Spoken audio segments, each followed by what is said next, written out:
Dear students, Marwari intermediate महाविद्यालय रांची, मैं doctor Aftab Jameel आज पुनः आपके समक्ष उपस्थित हुआ हूं व्यवसाय का अध्ययन पढ़ाने के लिए। जैसा कि कल मैंने पढ़ाया था और बहुत सारी जानकारियां दी थी। कल का हमने पढ़ाया था कि भारतीय आर्थिक नीति और चैप्टर था सरकारी नीति में परिवर्तन का व्यवसाय और उद्योग पर प्रभाव। आज नई आर्थिक नीति के जो प्रभाव भारतवर्ष में पड़े व्यवसाय में, वो क्या थे और कैसे थे, इसकी मैं आप लोगों को जानकारी आज दूंगा। आज के चैप्टर में है कि नई आर्थिक नीति के प्रभाव, effect of the new economy policy. 1950, 1960 तथा 1970 के दशक में भारतीय अर्थव्यवस्था की 10 वर्षीय औसत वृद्धि क्रमशः 394%, 374% तथा 317% अर्थात 3% के आसपास रही थी। इसे राजकृष्ण ने हिंदू विकास दर कहा। 1980 के दशक में यह बढ़कर 5.65% के वार्षिक औसत पर आ गई, जो 1991-1992 में भुगतान शेष के संकट के परिणाम स्वरूप विकास दर मात्र 1.3% रही। आर्थिक नीति को अपनाने के पश्चात, जिस आर्थिक नीति की हम लोग बात कर रहे हैं परिवर्तन की, उसी परिवर्तन के बारे में बताया जा रहा है कि आर्थिक नीति को अपनाने के पश्चात या अपनाने के बाद में वार्षिक वृद्धि दर 1994-95 से 1996-97 की अवधि में 7.5% पहुंच गई। 10वीं पंचवर्षीय योजना में 8% की वृद्धि का लक्ष्य रखा गया है। नई आर्थिक नीति को अपनाने के कारण जिस नए आर्थिक वातावरण का सृजन हुआ, उसमें तीव्र विकास एवं परिवर्तन के लिए 3 कारक जिम्मेवार हैं। पहला तकनीक, जिसको टेक्नोलॉजी कहा जाए, प्रतिस्पर्धा, जिसको हम कहेंगे कंपटीशन, और सर्वोत्तम अंतर्राष्ट्रीय व्यवहार माने बेस्ट इंटरनेशनल प्रैक्टिस। ये तीनों अपनाया गया और इन तीनों कारकों के से भारत में व्यवसाय अपार वृद्धि हुई, व्यवसायिक वृद्धि का कारण बना और यह देश विकास की ओर अग्रसित हुआ। इन तीनों कारकों से भारत लाभ उठा रहा है। तीव्र गति से तकनीक सुधार हो रहे हैं तथा बाजार में स्पर्धा काफी प्रबल हो चुकी है। आईटी क्रांति, देश के कामयामान आईटी उद्योग के कारण नवीनतम तकनीक उपलब्ध हो रही है। आयात पर से परिणात्मक प्रतिबंध की समाप्ति, आयात शुल्क में तेजी से कटौती और विदेशी निवेश प्रत्यक्ष एवं पोर्टफोलियो दोनों को उदार बनाने के कारण भारतीय अर्थव्यवस्था का तेजी से भूमंडलीकरण हो रहा है। यह सब किसके कारण हो रहा है?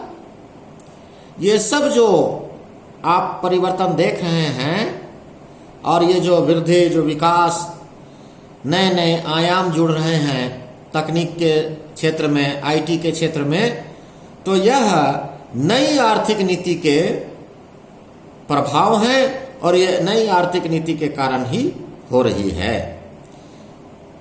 निर्यात में वृद्धि के साथ साथ चालू खाते में अतिरिक्त तथा मजबूत भुगतान शेष की स्थिति विश्व अर्थव्यवस्था के साथ एकीकरण की सफलता को दर्शाती है। तकनीक, स्पर्धा तथा सर्वोत्तम अंतर्राष्ट्रीय व्यवहार की अंतरक्रिया को कृषि तक पहुंचाने की जरूरत है ताकि हमारी कृषि में विविधता आ सके। इंफ्रास्ट्रक्चर दूसरा क्षेत्र है जिसमें सुधार की जरूरत है। नई आर्थिक नीति के इन तमाम जो बातें मैंने आपको बताई और विभिन्न प्रकार के विद्वानों के द्वारा दी गई जो जानकारियां हैं, उन तमाम बातों के साथ हम देखते हैं कि नई आर्थिक नीति की कई प्रकार की विशेषताएं हैं। Main features of new economic policy, नई आर्थिक नीति की जो विभिन्न प्रकार की विशेषताएं हैं वो निम्नलिखित हैं।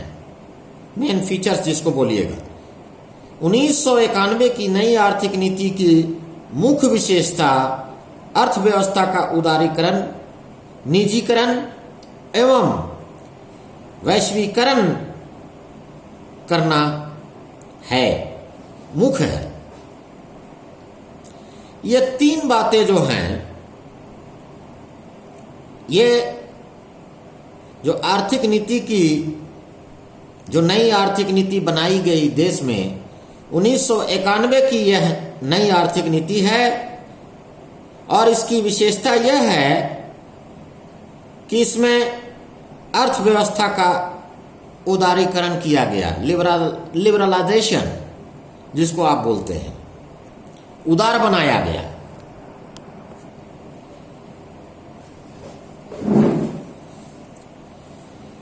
उसके बाद है निजीकरण, प्राइवेटाइजेशन।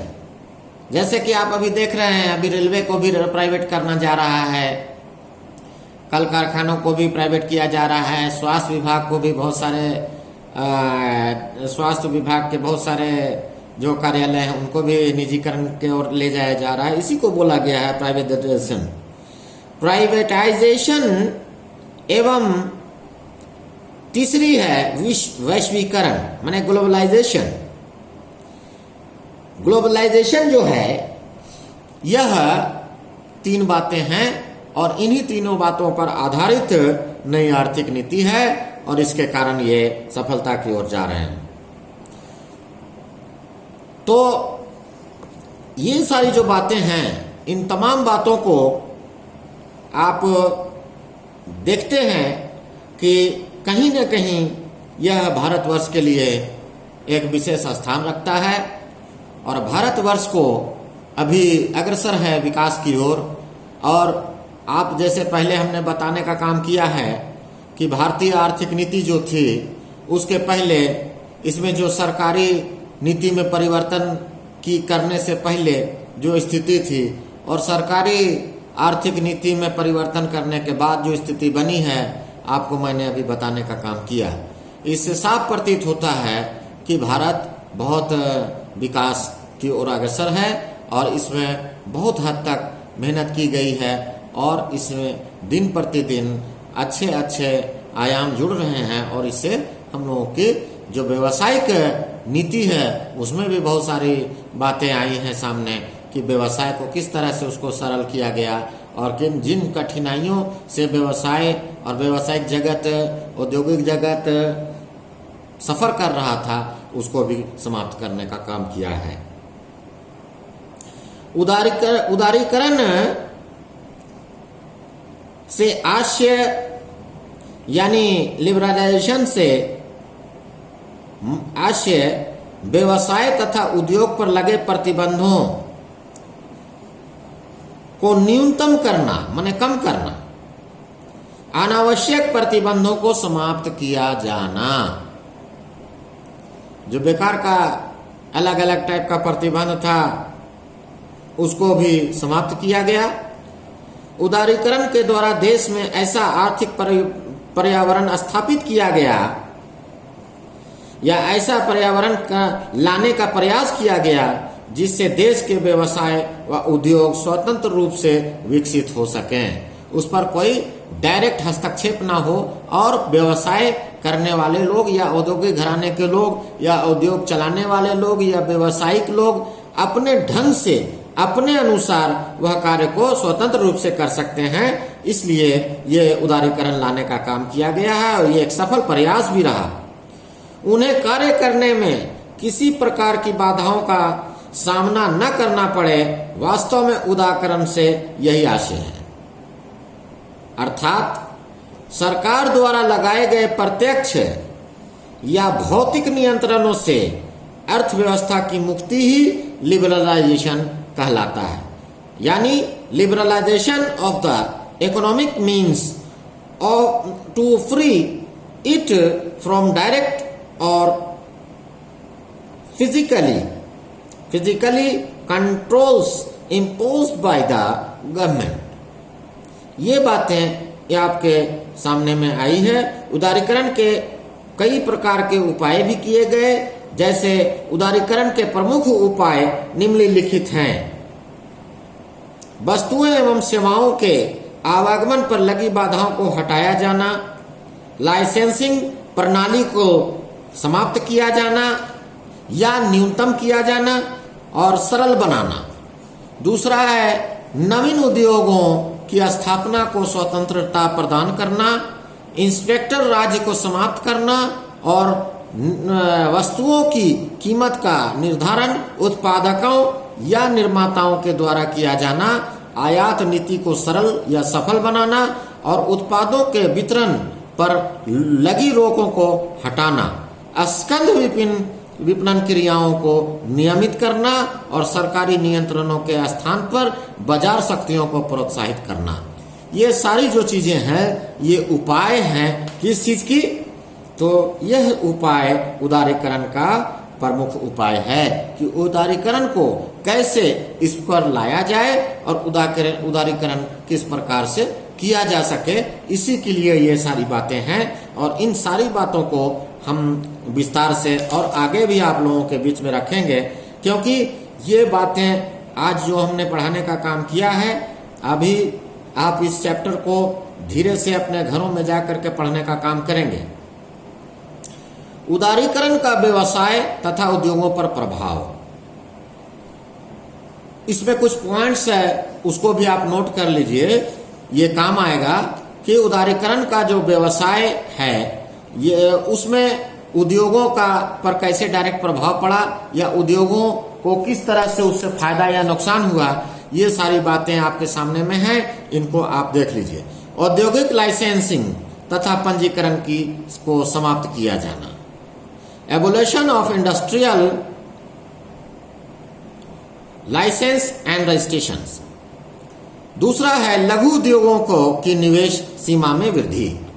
लघु उद्योगों को, छोटे छोटे उद्योगों को, जो लघु उद्योगों की जो निवेश, जो पैसा उसमें लगाने की जो सीमा हुआ करती थी, उसमें वृद्धि किया जाना, यानी increase in the investment limit of A small industries.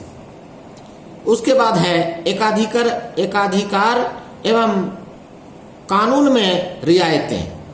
जो कानूनी प्रक्रियाएं थी इन सारे प्रोसेस को करने के लिए, उसको मिनिमाइज किया गया, उसमें बहुत लोच लाया गया और उसको सफल बनाया गया। टेक्नोलॉजी आयात से मुक्ति, फ्रीडम फ्रॉम इंपोर्ट टेक्नोलॉजी।